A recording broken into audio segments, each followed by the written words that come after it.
Siya nga po pala, ako po si Brother o Kuya DJ. Ako po ay taga Pampanga. At kasama ko po ngayon ay ang aking nag-iisang asawa dahil isa lang talaga at wala nang iba. Andiyan po yung aking asawa, magparamdam pa. Ayan po. Tumayo ka naman. Ipakita mo yung magandahan. Ayan. Tagalan mo naman para ma-inspire ako. Sige na, kaway ka naman. Okay, here. Yan po ang ating mahal na asawa. Ipalampahan natin ang Diyos sa buhay ng aking misis. Hallelujah. Okay?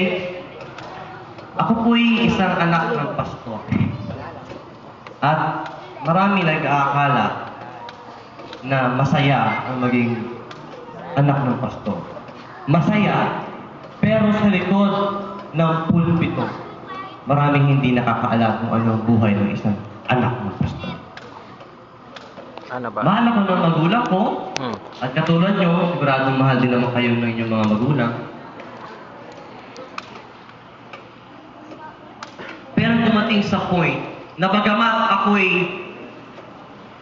sa school, bahay, church, bahay, dumating po sa punto na ako po'y naging rebelde. Saan? Lahat po maaari ng bisyo ay akin pong napasukan. Hindi pa na lahat. Pwera lang sa panlalaki, hindi pa po ako ng lalaki. Lalaki pa rin po. Bisyo, babae, ano ba? Alak, sigarilyo, marijuana. Shabu, muntik lang. Mahal yun eh. Hanggang sa dumating po ang point na nagrebelde nga po ako dahil sabi ko, hindi ko yata gusto ang maging anak ng pastor. Marami nag-aakala pag anak ng pastor, banal eh. Kasi school, church, bahay. Pero 90% ng mga anak ng pastor, malaki sumay. At isa na ako. Ako, AJ. Hanggang dumating po sa point na ang parents ko po ay naghiwalay. Hindi pastor, tatay. I am a broken Pastor? family. At lalong dumagdag yung aking hinanakit sa aking loob. Ang ginawa ko po, ako po ay nag-aral, kahit hindi naman po ako matalino. Akin pong nilibang ang aking sarili. Nakarating po ako, nag-aral po ako nagsarili po ako sa Baguio, nag-aral din po ako sa Alaminos, Pangasinan. Naging napunta rin po ako ng Bulinaw. Hanggang sa dumating sa point na parang gusto ko naman mag-Bible school dahil naramdaman ko may calling ang Diyos sa puso ko. Nag-aral ako ng Bible school. Pero akala ko, pag galing ako ng Bible school, matatag na ako. Pero dapat pala naging matatag ako. Naging pabaya. Paglabas ko ng Bible school sa masamang palad, ako po'y naging masipag sa church noong unang mga buwan at nagkaroon pa ng isang event kung saan ako po'y ginamit ng Diyos upang maraming kaluluwa, kabataan na katulad niyo ang makalapit kay Lord. After tumanggap sila kay Lord, kinabukasan na naman, backslide ako. Iniwan ko ang ministry. Tinakbuhan ko ang ministry. At ang akala ko po noon, wala na akong pag-asa. May work ako noong panahon na yun, nung tinakbuhan ko ang paglilingkod sa ating Panginoon. May ako'y mayroong bahay, may okay na sweldo. At ako'y nagkaroon din ng kasintahan noong time na yun, unbeliever. Hanggang sa dumating ko sa point na akala ko, masaya ako doon. Hanggang sa dumating ang point na yung mga bagay na tinakakilig ko, na nagpapasaya sa akin, ito na pala yung mga bagay na nagpapabigat ng aking mundo. Ang sabi ng mga kaibigan ko, wala ka ng pag-asa, hindi ka na talaga magbabago, at even ang tatay ko sumuko sa akin. Pero purihin ng Panginoon, dahil ang Diyos di sumuko sa buhay. Palakpakan natin ang Diyos sa buhay. Kaya purihin po ang Panginoon, bagamat ako'y nung panahon na yon ay gumagapang sa kasalanan. Hanggang sa nang ako'y lumalapit sa Panginoon, andyan na naman ang kasalanan na ako'y ulit ko nadadapa. Pero ang Diyos pala hindi tumitingin sa pagkadapa mo, o sa kasalanan mo, o sa kahinaan mo.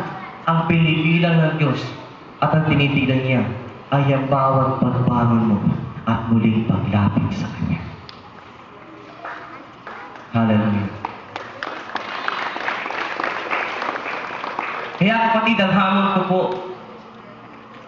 kung sinasabi ng kaibigan mo o ng kahit sino pa man na wala ka ng pag-asa, hindi ka na magbabago, ganyan ka na habang buhay.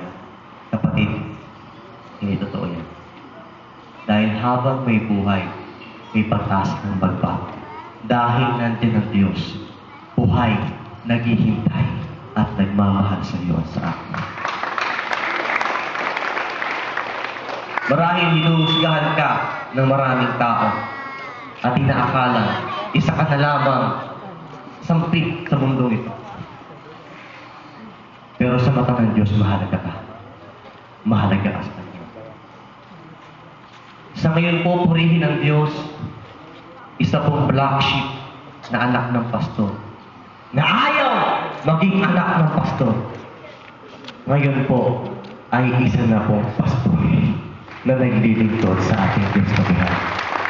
Na ginamit sa maraming kaluluwa, kabataan doon sa bansang Pampanga. Doon po sa probinsya ng Pampanga. Kapatid, marahil kasing laki ng kasalanan ko ang kasalanan mo. O marahil mas malaki pa ang nagawa mo. O marahil kasing laki ng barko ang kasalanan mo. Pero tandaan mo kapatid, gaano man kalaki, kasing laki man yung barko lahat ng pagkakamali mo. At ang karumihan mo sa buhay, ang pagpapatawad at pag-ibig naman ng Diyos ay kasing dagat.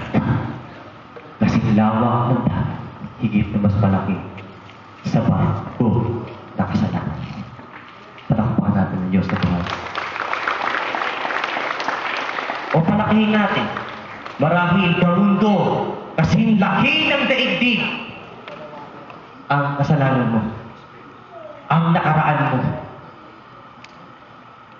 Pero ang pagpapatawad at pag-ibig ng Diyos ay kasing dawat ng kalawakan. Basta ko, pati buo, langit. Ganun ka niya kamahal, at ganun niya kamahal. At kung paano ako ngayon ginagamit ng Diyos na buhay, gamitin ka rin niya, gagamitin ka niya sa ikalalwalhati ng kanyang pangalan. Kapatid, kung mahal ako ng Diyos, mahal ka din ng Diyos. At ayaw niyang nalulungkot ka. Ayaw niyang sinisisi mo ang sarili. Ang plano ng Diyos sa iyo ay pagpalaan ka at hindi saktan at bigyan ka ng pag-asa sa hinaharap. Because God love you. Hindi siya bumaba sa lupa para sa mga banal. Hindi siya napakos sa krus para sa mababait. Para sa mga perfect. Bumaba si Jesus at namatay sa krus ng Kalbaryo para sa tulad mo at tulad kong makasalanan. Para ikaw at ako ang magdamit ng buhay na walang hanggan. Palakpakan natin ang Diyos na buhay.